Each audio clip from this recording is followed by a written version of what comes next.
భారత్లో మరో పెహల్గాం తరహా ఉగ్రదాడి ప్రయత్నాలు మొదలయ్యాయి.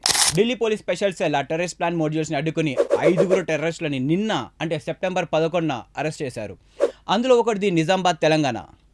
బిగ్ బాస్ ఇన్స్టా రీల్స్ మీద ఒక కన్నేసినట్టే దేశం మీద కూడా ఒక కన్నేసి ఉంచండి. ప్రపంచ నలుమూలల్లో ఏం జరిగినా వెంటనే మిమ్మల్ని అప్డేట్ చేస్తా 1 మినిట్లో. సబ్స్క్రైబ్ చేసి పెట్టుకోండి. Ashar Danish Jharkhand, Aftab Qureshi Maharashtra, Sufiyana Bukar Khan Maharashtra, Mohammad Huzaif Yaman Telangana, Kamran Qureshi Aliya Sumar Khan Madhya Pradesh.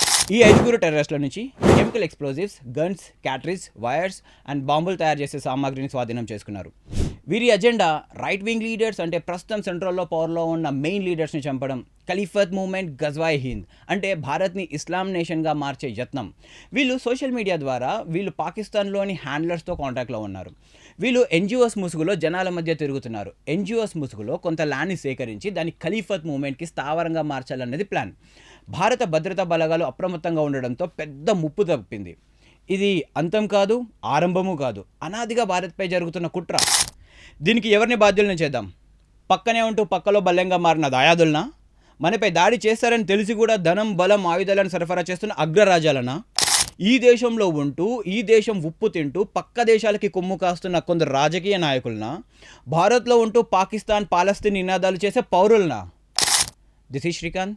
You are watching Srikanth info shorts. జై హింద్.